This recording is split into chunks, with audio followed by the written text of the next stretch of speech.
secara kacamata saya paling lemah itu di teater, cara tingkatan di berkesenian, karena kebanyakan rekan-rekan teman-teman teater itu hanya konsentrasi pada peran, di dalam pengaktifannya lemah. Kalau di dunia seni yang lain kayak musik, rupa, sastra lagi lebih bagus.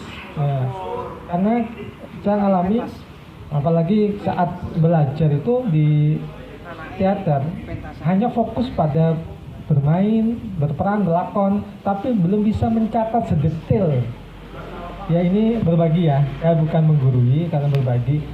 Saya dulu pernah belajar di Dewan Kesenian Malang, sampai di kostumnya itu ditulis, digambar pergerakan, gerak maupun blockingnya, sehingga teman-teman satu bermain itu tebalnya kayak disertasi, tebal banget.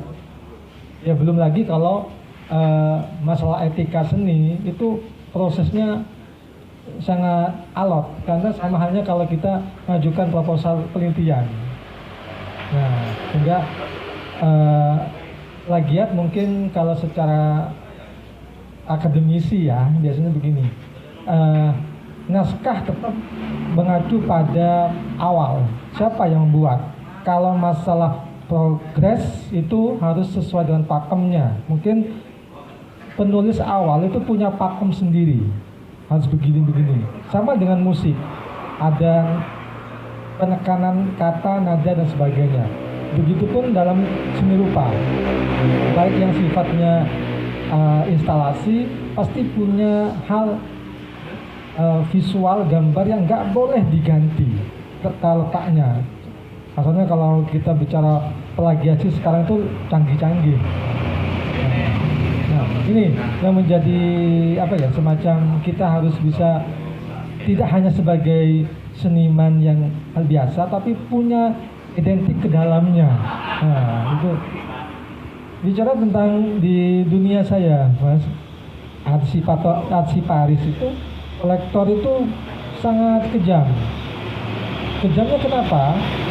Saya sebagai pelaku pelukis, biasanya kolektor itu apalagi yang baru itu dapat uang itu kan sangat senang. Apalagi sudah dibajak sebelumnya. Saya beli tiap karyanya berapa, terus kemudian kalau ada karya lagi jangan sampai ke lain, dijual ke saya. Sama kolektor biasanya itu akan menjadikan profit. Nah, tanpa sepengetahuan pelukisnya. Nah, belum lagi kalau nanti panggilan, sehingga dijual lebih tinggi lagi. Inilah ini permainan di dalam dunia seni itu, ya kita harus tahu lah dunia hitamnya. Nah, dan ini sedikit ada revisian tadi, yang enak jadi Gus dengan itu ada revisiannya, Pak Agus. Itu kalau yang punya pondok. Kalau yang nggak punya pondok susah, apalagi kiai kampung. Gak enak. Nah, ini tadi Pak Agus sudah bicara tentang banyak, tentang arsiparis. Itu problemanya sekarang itu bagaimana sih kita menyadarkan diri kita untuk punya soul, jiwa arsiparis itu. Sebab kadang kita kalau sudah terlena berkarya lupa mengarsipkannya. Ya, saya kadang kalau sudah menggelar karya gini, saya itu punya hak cipta batik itu 5. Cuma kadang hanya sekedar kertas sertifikat hak cipta. Kembali lagi dilematis, Pak. Ya, awalnya hanya sebagai identity buat seragam sebagainya, tapi lama-kelamaan sama pihak lembaga itu kadang dijual. satu sisi saya mau menuntut, karena saya masih bekerja di suatu lembaga tersebut, sehingga nggak enak, gitu. Nah, makanya kadang ini dilematis memang problematikanya. Kalau bicara tentang hak cipta di royalti, pastilah minimal ada etika seninya seperti itu. Kembali lagi kalau bulan yang lalu kan bicara tentang, saya masih ingat mana untuk bisa dijual dan mana untuk bisa diamal menurut Pak Agus. Sampai sekarang masih terngiang, oh memang begitulah pegiat pekerja seni seperti itu, kita harus punya ikhlas beramal itu ya. Ya, ya, ini sempat dilematis memang dalam arti, makanya saya ini belum lagi tentang bicara tentang Pantura dan manusia pesisir, ini lingkupnya sangat luas sekali. Ya, makanya saya ingin bertanya kepada Pak Agus, itu bagaimana sih jiwa kita itu tetap konsisten dalam arsi Paris dalam bidang seni yang kita geluti, walaupun kita punya value dan sebagainya. Terima kasih. Terima kasih Mas Said. Jadi di dunia seni memang tadi di Malang, saya kemarin juga dapat cerita dari kakak masa senior saya di guru alumni IKIP Malang. Deskripsinya itu bahas teater, maksudnya presentasi, tugas akhirnya presentasi ya, detail, nulisnya detail, mulai dari naskah, bagaimana naskah itu ditampilkan, hingga sampai ke kostumnya itu ditulis, digambar lah, di sketch ini, sampai segitunya. Nah itu salah satu mengamankan intelektual hak intelektual lah, kita wujudkan. Kayak kalau kolektor, kalau dia beli dijual lagi itu sah, saya masih sah. Yang repot itu kolektor itu ngijon, ya, ngijon gini. Saya beli di anak isi, nggak usah ditulis tanda tangannya, kosong kan, kosongan. Dia pindahkan ke seseorang, pelukis yang punya nama, tanda tangani. Ada ternyata. Seperti itu ternyata ada, memang ada. Nah itu yang tapi kalau beli dari kita terus dijual lagi itu begini Pak, ini ya, ini kan kolektor, ini saya pelukis, dia beli, semuanya 5 juta. Terus sama kolektor itu dijual, atau dilelang lah, sehingga otomatis harganya minim 5, tanpa sepengetahuan pelukisnya. Terus kemudian saat pameran bersama, otomatis kan, oh ternyata karya saya itu dijual lebih mahal, sehingga saya otomatis kan inisiatif mencari penjual yang dibeli di saya yang lebih murah, sehingga kolektor itu karena tahu, sehingga wah berarti bermain, sehingga kadang harganya dibelikan, sehingga yang pembeli yang lain akhirnya jadi kolap saya gitu. Saya enggak telah, itu permainan betul. Bisa juga ada dumping. Bisa juga gitu ya. Dia memang kolektor itu seperti itu memang. Tapi yang seperti itu kan itu dunia perdagangan ya Pak ya. Itu dunia perdagangan. Tapi kalau yang saya maksudkan John tadi itu lukisan dari anak-anak, ya maksudnya anak isi, dijual nggak ada tanda tangannya, oleh mereka ditandatangani oleh pelukis yang tadi, yang punya nama. Tapi itu biasanya dijual nggak sampai yang megah itu enggak. Nah, masih naik 10 juta atau berapa, tapi cuman dia kerjasama sama pelukisnya tadi. tanda tangan saya. Kalau yang tadi itu masalah itu tadi, masalah jual beli kan, nah, itu hanya istilahnya apa? Sindikat perdagangan lukisan itu tadi. Jadi menghancurkan harga pasaran si pelukis. Terus untuk kita sadar itu dalam pengarsipan, maka kita harus selalu mendokumentasikan apa-apa yang kita lakukan. Ya harus terbiasa, mulai sekarang itu kita harus biasa mendokumentasikan, menyimpan. Misalnya Pak Said melukis fotonya atau apa, jangan-jangan nanti ada lukisan yang sama, ya kan, warnanya sama, bentuknya sama, dan pelukisnya terkenal, ya kan, pelukisnya terkenal. Tapi karena ide itu yang mahal,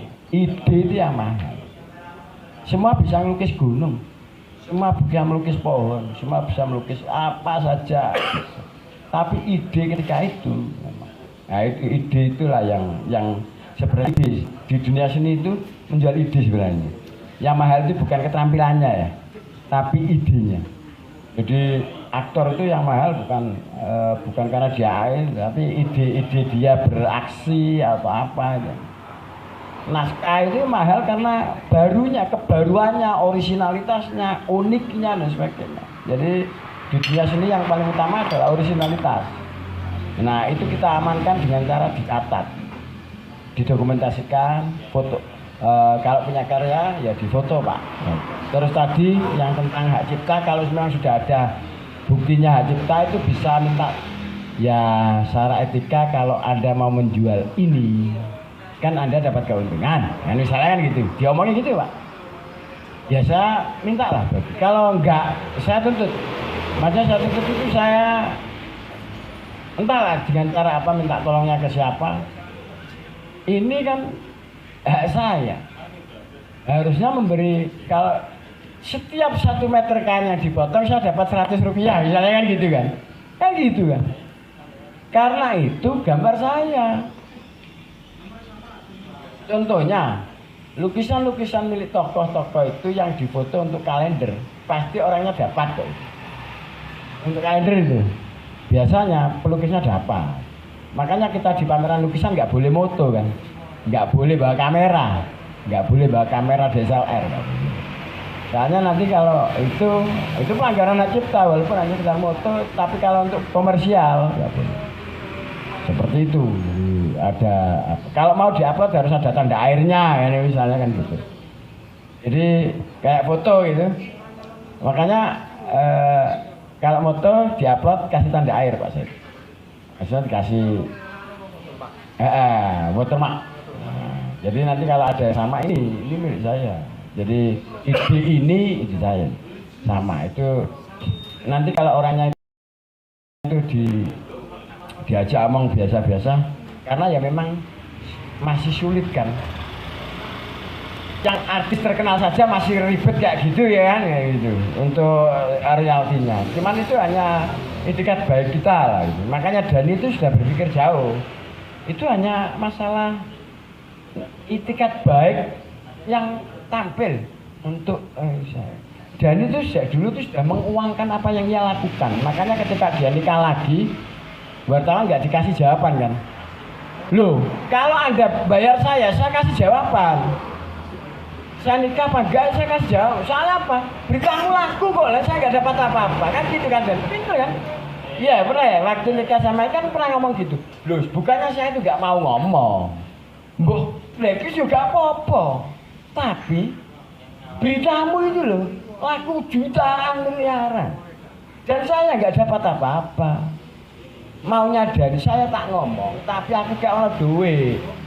Dan itu sudah sampai seperti itu, dia jadi sumber berita sampai dapat harga seperti itu. Jadi seperti itu, jadi kita yang hak cipta tadi bisa ngomong. Kalau jual ini ya saya minta bagian karena ini kan karya saya. Kalau saya melarang ini, itu hak saya. Jangan menggunakan gambar ini. Jersey sepak bola saja itu kan yang resmi mahal kan. Yang 1.000 bajakan, 300.000 bajakan ya. Tapi yang beli di outlet resminya ya enggak segitu. Ya resmi. Nah, jadi memang di dunia seni royalti itu memang masih sulit ya yang itu ada. Cuman kita harus bisa ngomong ke yang bersangkutan, yang menggunakan, janganlah seperti itu, pakai etikal. Kalau kamu dapat keuntungan dari karya saya, mbok saya dikasih, ya kan gitu. Jadi saya sering dikasih orang ya sedikit karena dia menggunakan jasa saya yang sedikitan. Nggak apa-apa, maksudnya oh ini Mas Agus sebagai ganti ini karena tadi urut ini, nggak apa-apa. Saya oke saja. Tapi dia beretika bahwa itu ada saya di sana, ada etikanya, nggak sampai los-losan. Misalnya naskah Mas Agus digawe blog. Tapi ketika kalau Mas Sodik melarang misalnya, mereka izin ya, melarang ya boleh sah-sah saja, jangan dimainkan. Ya, ngono tak protes, maksudnya tak, ya dikirakan tadi ini naskah saya dan orang yang menggunakan, yang memakai, yang menjalankan, yang mempertunjukkan ini dapat ini, tapi saya nggak dapat apa-apa, ya boleh aja. Karena ada buktinya, tapi harus ada buktinya ya. Jangan menuduh terus nggak ada videonya gitu. Di menit kesekian sampai kesekian itu sama dengan tag ini loh, naskah ini itu yang mungkin yang terakhir ya, Mas Anas tadi. Saking nyimake saya sampai resah Pak, karena kalau ngomong plagiat dan mengambil keuntungan itu saya benar-benar plagiat Pak. Saya benar-benar ngambil keuntungan yang tentunya bukan karya saya. Dan ini soal bisnis Pak. Jadi sektor yang lain lah. Kalau soal menulis saya kurang begitu lihai dan pandai soal untuk menulis. Bahkan berbicara di depan publik pun saya gemeter Pak hari ini. Ya udah nggak bisa nulis ya kan, baca males, dan public speaking saya tentunya ya tidak sekeren teman-teman Pak. Ya lah sekarang gini Pak, saya itu punya cita-cita Pak, cita-cita, dan cita-cita saya ini ingin jadi pendekar Pak, ingin jadi pendekar Pak, tapi saya tidak bisa pencak silat Pak. Otomatis di sana tak mungkin saya jadi pendekar. Wong kaki saja saya tidak utuh Pak, bener-bener patah tulang kalau ngomong pendekar.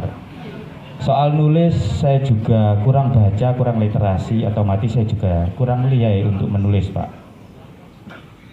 Akhirnya saya pernah dengar cerita dari sana sini bahwa di Lamongan itu ada pendekar yang namanya Joko Tingkir Pak, yang babat alas Lamongan dan ya di bumi pertiwi. Saya pengen jadi pendekar tersebut Pak. Itu satu di sana. Di sisi lain saya pun punya cerita sendiri Pak. Selain pendekar soal babat Lamongan ini dan babat Nusantara, saya juga tergelitik Pak ketika ada istilah kopi pantura Pak. Jadi di Pantura itu, Lamongan, Gresik, Tuban dan sekitarnya itu ada namanya kopi khas Pantura Pak. Pokoknya ngopi wis ora koyo nang Gresik ngono misale. Kopi ora koyo nang Pantura nyetek. Lah itu sampai saya resah bahwa kopi di Pantura ini benar-benar tidak ada tandingannya Pak. Ketika saya ke selatan, saya pernah ke Jawa Tengah, saya pernah ke agak selatan itu, apalagi Lamongan yang Pulau Jawa yang bagian selatan, itu kopinya tidak seperti kopi Pantura Pak. Nah di penelitian saya, faktanya Pak, di Pantura itu tidak bisa tumbuh tanaman kopi. Ya, jadi ada kopi Pantura kan otomatis plagiat itu Pak. Iya dong. Dan saya teliti kembali. Sebenarnya kopi Pantura itu seperti apa sih? Kok ada nama kopi Pantura, tapi di Pantura tidak tumbuh yang namanya tumbuhan kopi. Itu 1-0 itu sudah plagiat nomor 1 itu. Nah, Gobloknya saya Pak, itu saya teliti Pak. Saya teliti sebenarnya kopi Pantura itu seperti apa. Oh, kopi ini dari daerah Malang dengan ketinggian sekian mdpl. Ini saya teliti Pak, saya teliti. Dan itu dikemas ulang oleh para produsen kopi di merek A, di merek B. Nah, hebatnya orang Pantura, patternnya Pak, pattern untuk sangrai kopinya itu tidak seperti yang selatan. Kopi Pantura itu terbiasa ngapunten, terbiasa dengan toa, terbiasa dengan anggur, arak, pokoknya barang-barang keras tok lah. Nah, ketika itu disangrai model seperti selatan, nggak laku Pak. Dia harus benar-benar pekat, dia harus butuh suhu sekian, dan itu saya pelajari Pak, til. Nah, akhirnya saya menemukan resepnya Pak, menemukan resep. Oh, berarti kopi para Pantura itu karakternya seperti ini. Karena saya tahu bahwa tidak ada kopi yang bisa tumbuh di Pantura, saya nggak bisa pakai dong itu kopi Pantura. Lah, ini nyambung dengan pembahasan saya tadi. Saya pengen jadi pendekar Pak. Ya, saya pengen jadi pendekar. Saya ini bakul kopi tapi pengen jadi pendekar Pak. Akhirnya saya sambungkan Pak. Kalau Lamongan punya pendekar babat alas Indonesia, tanah Jawa, harusnya Lamongan ada pendekar kopi Pak. Akhirnya saya taruhlah kopi Joko Cingkir Pak. Harapan saya bisa menjadi pendekar kopi Pak. Tapi itu dari plagiat-plagiat yang saya kumpulkan Pak. Dan saya taruh untung di sana Pak. Nah, akhirnya ketika bincang tidak serius malam ini, saya resah Pak. Harusnya saya seperti apa Pak? Dari awal sampai hari ini, itu tidak ada originalitas sama sekali Pak. Dan saya dapat untung di sini. Ya, mungkin itu Pak ya. Mohon saran dan kritik. Kemampuan saya, kemampuan jenengan dan teman-teman ini agar keresahan saya ini bisa terjawab Pak. Minimal gak dituntut lah. Dan juga ya satu lagi, saya kurang cukup uang Pak untuk bisa ngurus haki. Matur suwun. Assalamualaikum warahmatullahi wabarakatuh. Kita serius. Jadi memang di Pantura nggak ada tanaman kopi, nggak ada. Kopi itu di dataran tinggi.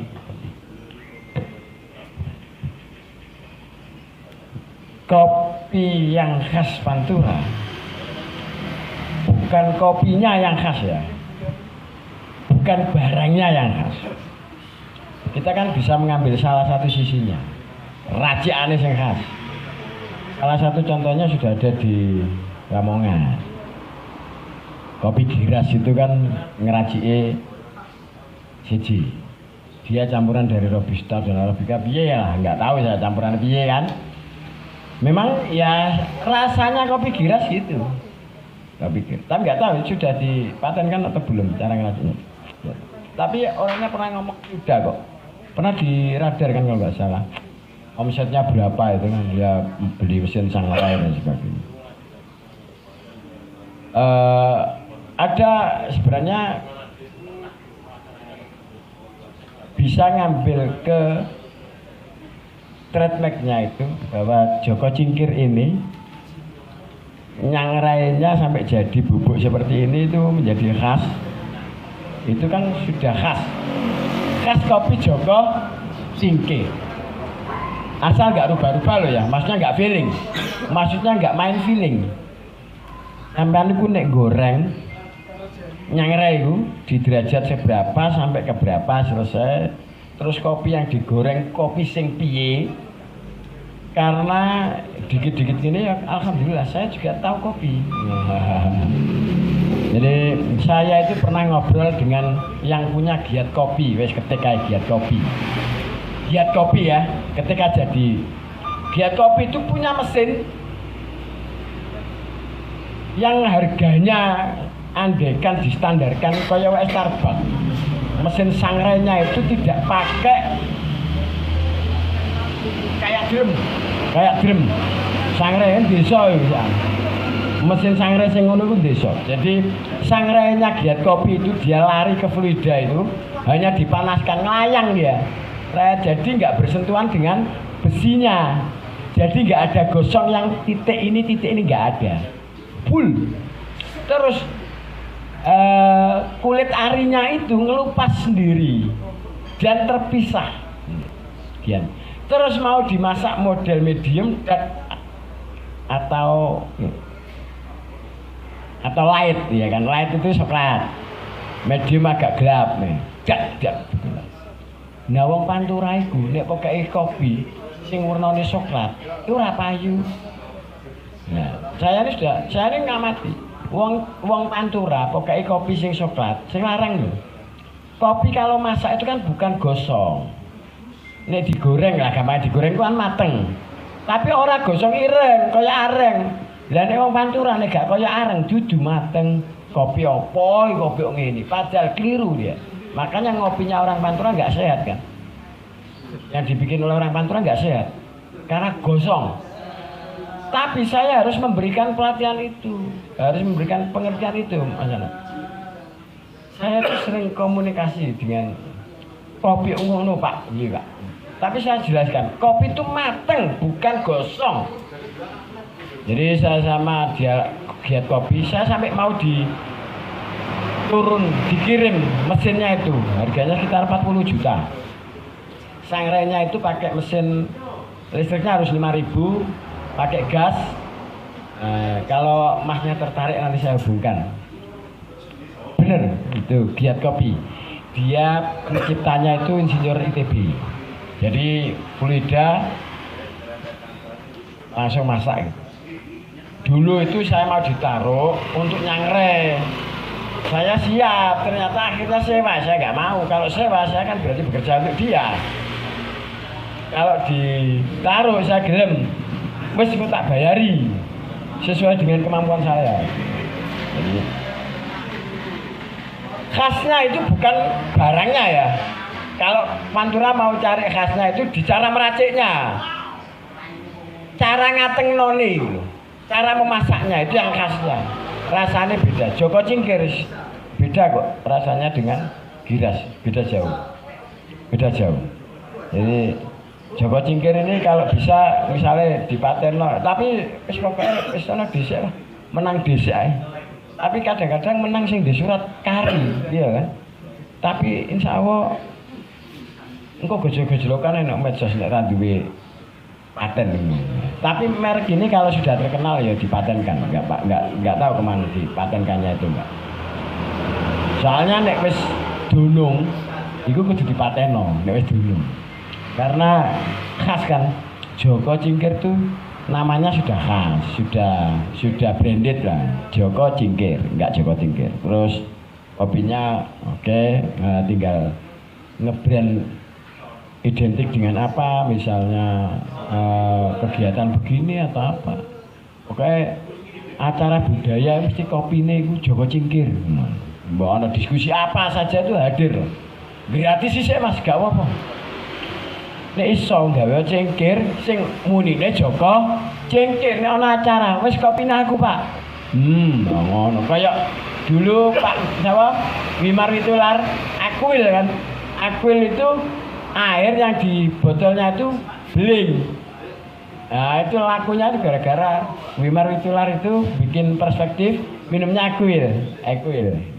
Jadi kalau ada acara diskusi apa itu kopi ini aku Cingkir iki. Kalau naik gunung orang penyakit ya kayak gitu. Jadi ada seperti itu Mas. Kopi kasar itu sudah satu sudah jadi ikon unggulan budaya dan 9 favorit yang dihasilkan kena Gresik. Ya, kalau kopi kasar 9 ikon budaya favorit. Dan pernah ditulis di Mojok kalau nggak salah. Pantura ini surganya kopi karena dari Gresik sampai ke Tuban. Siapa yang nulis anak weru kok? Siapa nih? Lali aku jeneng. Jadi itu, jadi ada khasnya. Kalau mau dipatenkan ya besok kalau sudah brandednya ini memang betul-betul ini sudah ikonik Mas saya rasa Joko Cingkir itu enggak tapi namanya bukan plagiat kan saya nyelenyekan sedikit kan jadi enggak plagiat Joko Cingkir enggak plagiat terus khasnya Pantura bukan plagiat kalau kita nggak nyebut kopinya kan hanya raciannya. Jadi memang Pantura nggak ada kopi, tapi wong ngopi nang Pantura iki warung sak menake mesti ono sing parkiran sepeda akeh. Gak ono sing gak payu lho, gak ono. Contohnya waktu telah di Jogja itu kopinya gelas gede. Encer. Kalau di sini kan kudu kental iso di. Sama cingkir ya, cingkir. Iya, pakai cingkir. Itu khasnya. Mungkin sesuk dikai banner apa atau 3D pesen Mas Syahid lah. Ngutang-ngutang sik nek Mas Syahid bayare dicicil gawekno Joko Cingkir ngarep kene. Dikai DP sik ta Mas Syahid. Kalau paling bulan Jadi gitu Mas. Itu salah satu pengaman. Tapi kalau mau mengamankan ya harus di itu. Saya rasa ini bukan plagiat karena kita hanya di racian. Raciannya seperti apa? Rokok ini ada seribuan rokok, ribuan ya. Rasanya rano sing podo, gak ono sing podo, iya kan? Gak ada yang sama rasanya. Rokok ini loh, mereknya lain-lain, gak ada yang sama. Aneh kan? Ya padahal bako ini paling ya podo bako Temanggungi. Mungkin loh ya, mungkin. Kan nggak tahu. Nah ini salah satunya. Mungkin itu aja Mas Anas. Ya untuk yang terakhir, Mbak. Dari Sukodadi, kebetulan profesi saya adalah sebagai istrinya beliau ini. istri kok profesi? Tapi bukan hanya sekedar menjadi istri Bapak. Karena saya menemani di setiap aktivitas berkesenian beliau, jadi bisa dibilang saya manajernya begitu. Nah, untuk pembahasan kali ini sepertinya sangat berat sekali, plagiasi, haki, bahkan begitu ya.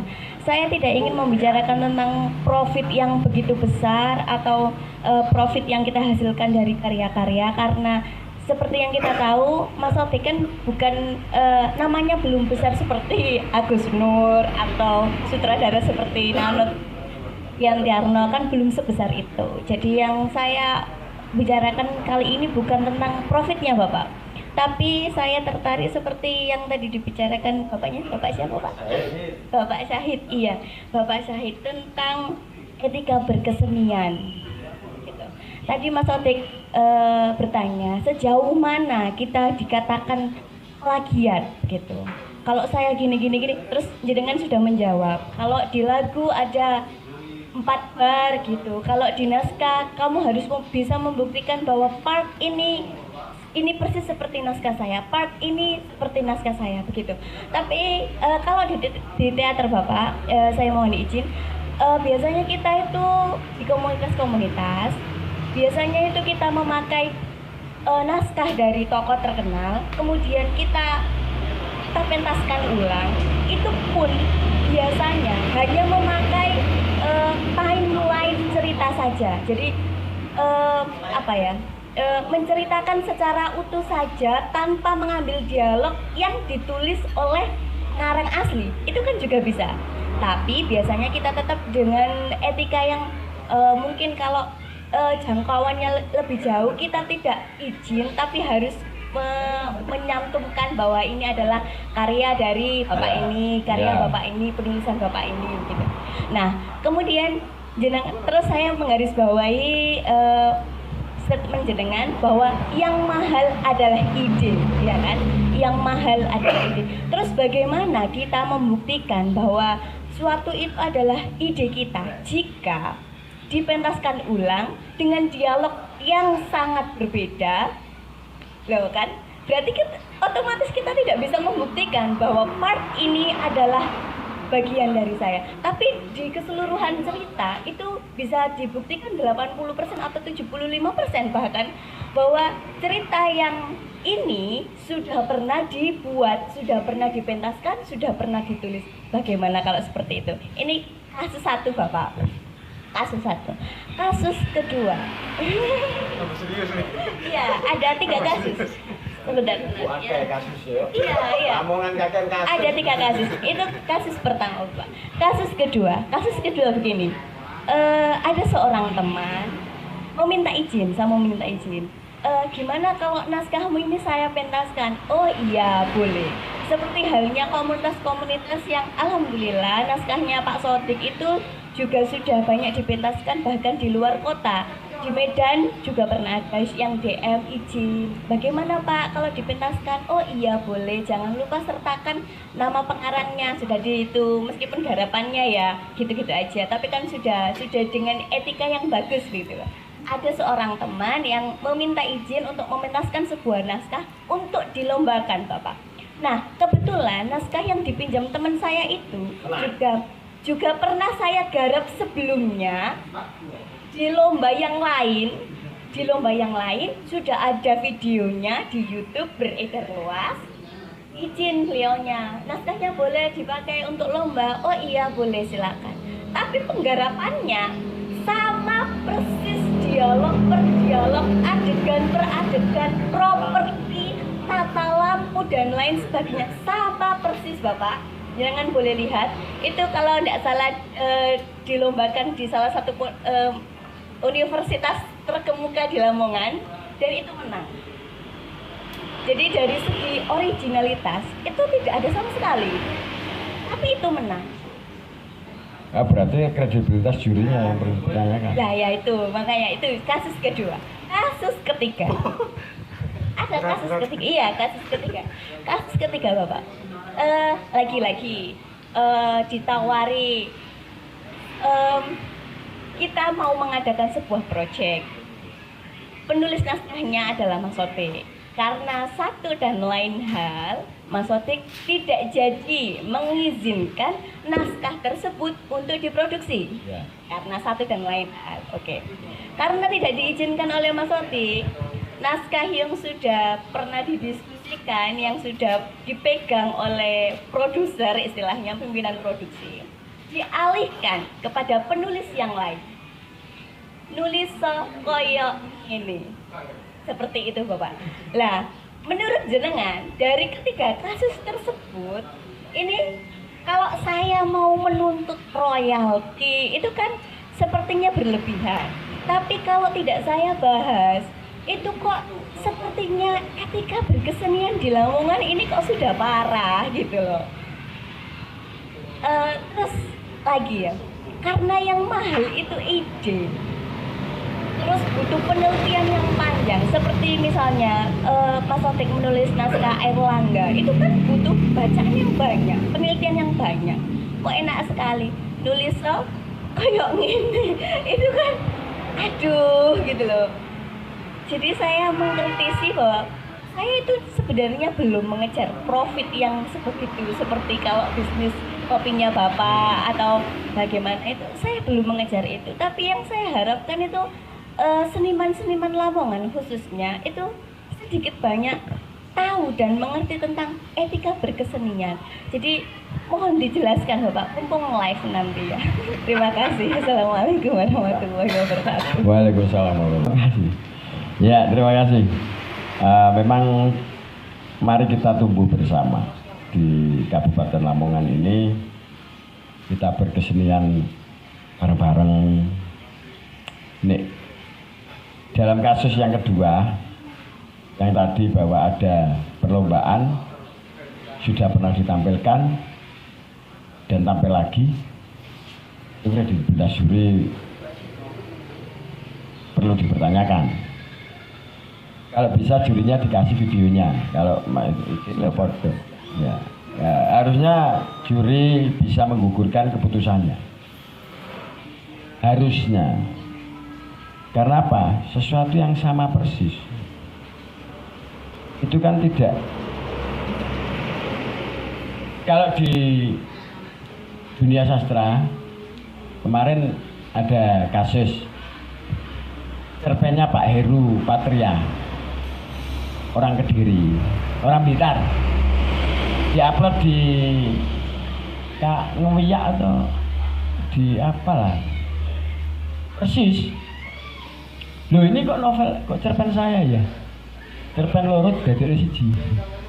Persis plek ketiplek, akhirnya diturunkan oleh redaktur.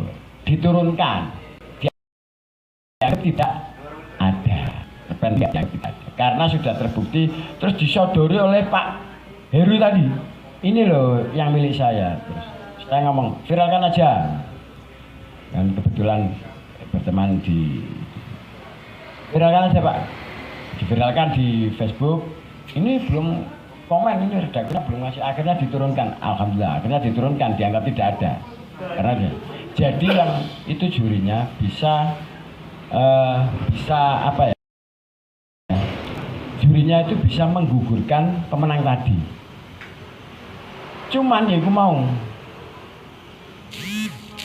kan wis dia mungkin dinakno. Tapi status itu gugur kan. Gak penting lah sing hadiah. Tapi status itu sudah tidak ada bahwa dia menang itu sudah hukum sosial kan. Status itu digagalkan oleh juri. Sudah. Salahnya lagi kadang juri. Harusnya setiap perlombaan seperti itu, bila di kemudian hari ditemukan itu adalah plagiat, akan nah itu kan ada efek hukumnya atau ditarik oleh juri atau harusnya seperti itu. Harusnya seperti itu. Dari pengalaman saya ikut lomba-lomba ini, kalau di kemudian hari diketahui akan dikenakan sanksi ya kan. Nah, mungkin hadiahnya dicoret atau apa, mungkin sampai seperti itu. Jadi itu yang di kasus yang kedua tentang yang plek ketiplek lomba menang. Sing soro maneh ora nyebut karya siapa ya kan. Engko nang gak nyebut karya siapa. Nyebut. Tapi kalau dia tampil 2 kali terus kok menang. Saya rasa di lomba yang itu dan ini itu kredibilitas juri kan. Ya nggak nyebut itunya. Kalau nyebut itu nggak ada unsur plagiatnya, kan nyebut. Tapi kalau menang itu kredibilitas juri. Wong wis tau main lho kono. Misalnya sing dhisik gak menang misalnya, tapi saiki menang. Atau sing dhisik menang padha menangi. Itu kredibilitas juri. Ya mungkin ada juri yang melihat bisa ditarik kalau memang sama persis. Terus yang ketiga tadi dengan model baru, berarti kan naskah ini harusnya cukup gini kan. Naskah ini adaptasi dari karyanya Sodik. Nyebutnya adaptasi maksudnya ya. Kalau dia nyebut naskah ini adaptasi dari naskahnya, boleh kan? Rendra itu memainkan Mastodon atau Hamlet, adaptasi dari karya, tidak menulis sebagai karya Rendra loh itu. Tapi Hamletnya ono Jawane kok, iya kan? Ono Jawane kan? Enggak sama persis tampilannya.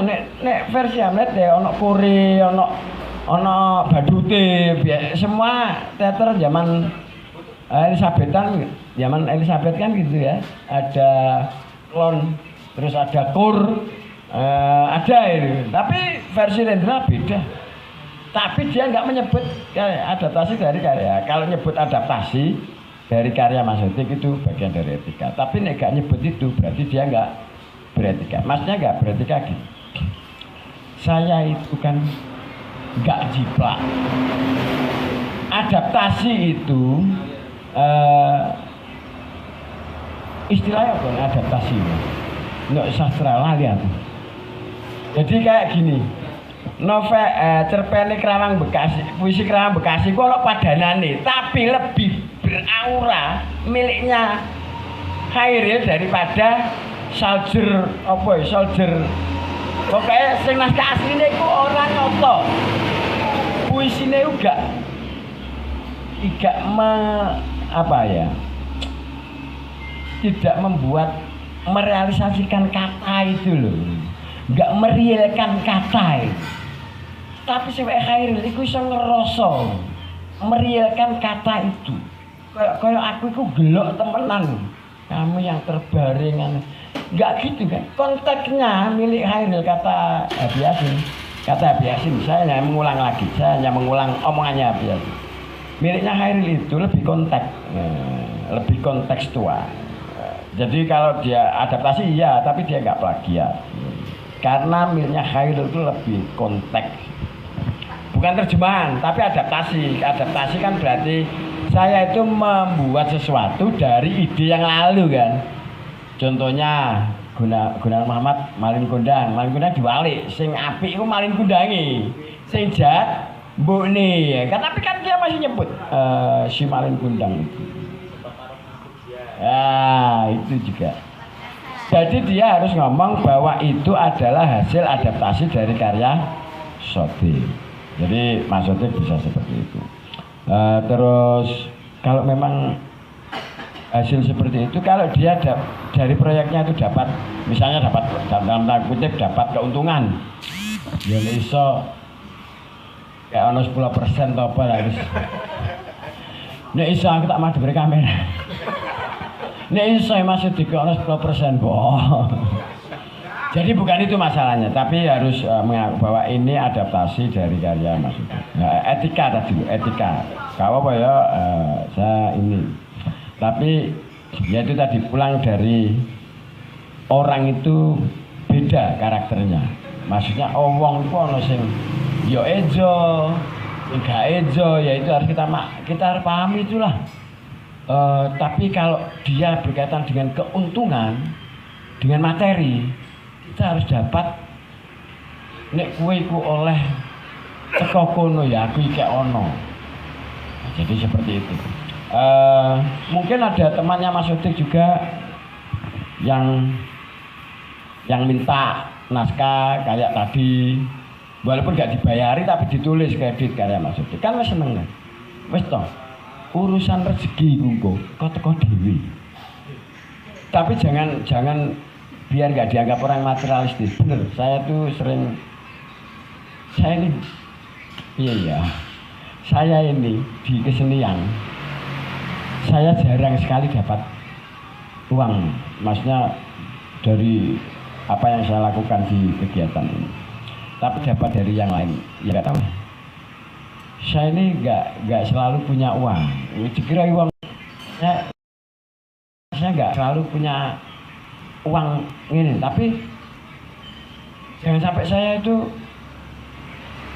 sampai serakah, masuk serakahku, aku uang, duitku di, jangan sampai segitulah. Maksudnya gini, saya itu punya harga diri. Maksudnya kalau berkesenian, ojo masalah, percayalah saya bahwa rezeki itu pasti datang. Tapi masalah etika itu penting. Pamit itu penting. Pamit itu penting. Mas, saya kan orang yang sering kan di Facebook tuh. Mas gambarnya tak gawe nih ya profil katanya. Gitu, memang harus seperti itu. Tapi kalau untuk urusan materi, akhirnya orang itu harus kita ingatkan lah kalau gue ya gantine rokok itu lah. Aku mau ngomong piye sih? Gantine rokok. Jadi penulis naskah. Kalau sudah ini, nah supaya kita tidak dianggap remeh tadi, itu bagian dari memberi value kan. Saya ini buat adaptasi loh gak apa-apa. Wes gak pokei loh gak apa-apa. Gak pokei duit gak apa-apa. Wes aku iso tekoyan, tapi kowe itu ya harus minta izin lah. Ada etikanya kan. Tapi ya gitu Mas Sodik. Kadang gini. Ini ada misalnya naskah itu kita dibeli. Naskah saya dibeli atau barang saya dibeli. Karena saya ini belum siapa-siapa, ojo larang-larang. Nah aku saran ojo larang-larang Mas. Tapi kalau saya ingin meningkatkan value, iki wis tau dituku lho. Nek kowe gawe maneh, ndakno. Kan wis tau payu. Udah, wingi 500 mosok padha. Jeje dah. Nah itu, kalau yang pertama. Apalagi naskah itu pernah menang. Jangan dilepaskan dengan harga biasa saja. Kalau naskah itu pernah menang ya, kita harus. Tapi ya itu tadi, kadang-kadang kita ini terjebak oleh apa ya, kebutuhan perut kita aja wes dan murah ya. Jangan beranilah mematok harga. Kalau naskah itu sudah pernah menang, disileh wong tuku, maksudnya dituku. Tapi Mas Jai pernah bercerita ini, semoga Mas Jai pajak itu naskahnya dijadikan patokan lomba-lomba ya. Kami nggak tahu dia itu dapat apa enggak, ya nggak tahu. Tapi itu bagi masa itu sebagai aktualisasi. Naskahku digawe ngono itu sudah warisan yang tak ternilai. Naskahku tertulis, naskah lomba teater, naskah yang dipakai salah satu subjek siapa ya, itu kan sudah nggak ternilai. Saya rasa itu nilainya lebih dari 10 juta, 5 juta itu warisan. Maksudnya itu legasi untuk kita, untuk anak-anak kita dan sebagainya. Dan itu saya rasa saya sering memberikan pengertian kepada anak saya. Benar, saya berkesenian itu saya menginspirasi ke anak saya. Bapak itu kita kenal, tapi gak di duit, tapi miskin bapak. Sampai protes, ya sampai kok sering nanti, tapi kok gak di duit. Mereka itu heran. Saya ajak naik motor gitu. Semuanya kan manggil saya di desa itu. No, Tiran, Mas Tiran. Karena di desa Patiran saya ngetren juga. Maksudnya ngetren karena bukan karena seniman ya. Karena saya dulu penyiar radio yang banyak menjodohkan orang Patiran. Jadi saya Pak Bro, jadi ya Pak Bro kok nyapa sampean sih. Tapi sampean kok gitu. Dikira orang terkenal itu di duit. Anak saya itu saya oh enggak. Tapi kamu kan tidak pernah susahan ya, karena doanya teman saya yang sama ayah. Oh iya. Jadi saya mewariskan itu ke anak saya. Jadi jangan selalu berharap bahwa apa yang saya dapatkan itu berupa terus baik kan. Kue ku wis klirune ku nganggo rezeki ku duit digopo. Sehatmu rapi itu ya kan. Jangan-jangan dengan dicurinya naskah saya, hidup saya lebih harmonis kan. Iya Mas, iya Mas itu. Sama Mbak Nino itu lebih harmonis, bisa kompak ngono kan. Ya apa ide kan? Itu kan rezeki sih. Tapi itu dunia ideal ya Dek ya. Eling itu. Itu dunia ideal. Jangan-jangan itu kan kekayaan tersendiri. Munggo gak ngono sampean gak iso mesra. Jadi seperti itu. Jadi saya tidak di dunia kesenian ini memang semua orang di dunia kesenian ini hidup. Saya pegang kata-katanya Sujiwo Tejo. Orang menganggap saya punya uang padahal hidup saya itu di jurang antara jatuh dan tidak. Kata-kata sesek. Tapi saya nggak pernah mikir saya bisa makan apa. Sujiwo Tejo. Dan saya ngikuti dia. Saya masuk lah omongan itu nih. Duh, oh iya ya. Jadi saya itu sering bener. Saya itu di perjalanan kehidupan saya itu sering dapat uangnya itu tak terduga. Saya ini kan ASN, harusnya digaji, diutuh. ASN bener, itu tanya apa?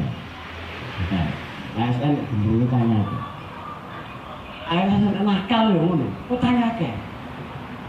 ASN nakal ya tanya ke. Jadi nek tanya ke itu mesti bener wongnya apian. Enggak. Soalnya sing nakal tanya ke ya akeh. Iya kan? Jadi saya tidak mau mengklaim saya orang bener. Enggak. Soalnya yang nakal teman saya tak digaji lebih banyak. Bener. Saya ini loh, tak jogo-jogo loh, saya tak digaran. Dan sering nemunya itu dari hal-hal yang lain. Alhamdulillah ya, saya nggak pernah dikejar-kejar orang. Saya sering saudara saya itu yang saya pinjam uang karena apa? Karena mereka lebih harian dan mereka heran. Sampai pegawainya enak dewi, tapi gak hidup dewi. Jadi rezeki itu bisa ada di mana saja. Tapi yang pasti, mari harus kita tutup dengan ya. Jadi dalam berkesenian itu kita perlu beretika. Kita harus mengamankan perjalanan hidup kita dengan mendokumentasikan apa yang saya punya, ya kan? Karya saya, jejak-jejak digital saya, juga harus kita amankan. Karena apa? Dunia sekarang sudah berubah. bahwa sekarang ada reality tadi. Yang ketiga, bahwa uang itu bukan segalanya. Rezeki itu tidak hanya berupa uang. Kalau kancane ya rezeki, sehat ya rezeki, harmonis ya rezeki. Bener maksudnya. Akhirnya deh sampai ya, isorene ngaroni sak bojone. Dan aku ini pengen jadi bojoku mau guys. Bukan anak itu. Bener. Saya tuh iri. Sampai bisa tahu untuk ngaroni ini. Iya. Padahal kita ini kan sulit ya. Dulu aku masih ada istrinya kan ya rada angel sih. Saya juga ini sama Mas Denny. Wis tahu kok itu ping pindho. Aku iki pisang. Tapi apakah itu membuat saya harus menderita? Enggak. Mas Denny dengan Mas Denny hidupnya, Mas Sotik dengan Mas Sotik hidupnya, saya dengan hidup saya. Jadi di dunia kesenian saya dengan dunia saya, kamu dengan dunia kamu, tapi kita tetap berjalan bersama. Semoga apa yang saya omongkan itu ada nilainya, walaupun sangat sedikit sekali. Terima kasih semua yang hadir di sini, dan mungkin ada yang di live, mungkin ada kata-kata yang menyinggung atau bisa konfirmasi ke nomor saya. Atau ada teman lain yang nanti bisa diperpanjang di belakang, ambil nanti duduk-duduk sebentar. Apa yang saya berikan ini adalah pengalaman dari refleksi hidup saya sendiri. Saya tidak orang yang sempurna. Intinya apabila ada kata-kata yang menyinggung ya mohon maaf. Kalau ada kata-kata yang bermanfaat itu mungkin saya dituntun oleh alamnya. Semoga itu memberikan sedikit manfaat untuk kita bersama. Assalamualaikum warahmatullahi wabarakatuh. Alhamdulillah akhirnya tuntas sudah obrolan bincang takdir ini. Sebelum nanti acara berakhir, saya tutup. Lalu saya umumkan bahwa di bulan depan, di bulan puasa itu insya Allah temanya tentang sastra pesantren. Akan hadir bersama kita di bincang takdirnya di bulan Maret atau pas puasa itu Mas Sauki Sumbawi. Mas Sauki Sumbawi monggo hadir lagi, bisa kita ngobrol bareng nanti, dan mungkin juga sambil tadarusan puisi katakan seperti itu. Sebelum acara saya tutup ada sedikit penyerahan cindera mata, karena ini tentang arsip, jadi cindera matanya nggak terlalu mewah, hanya selembar kertas saja. Ini mungkin jadi arsip di masa depan. Sama nanti juga dari Kopi Joko Tingkir memberikan sebuah kenang-kenangan. Untuk kenang-kenangan dari Rumah Budaya Pantura nanti diserahkan oleh wakil ketua yaitu Mas Sopan karena Mas Sobi sedang tugas. Pada Mas Sopan kami persilakan untuk menyerahkan sedikit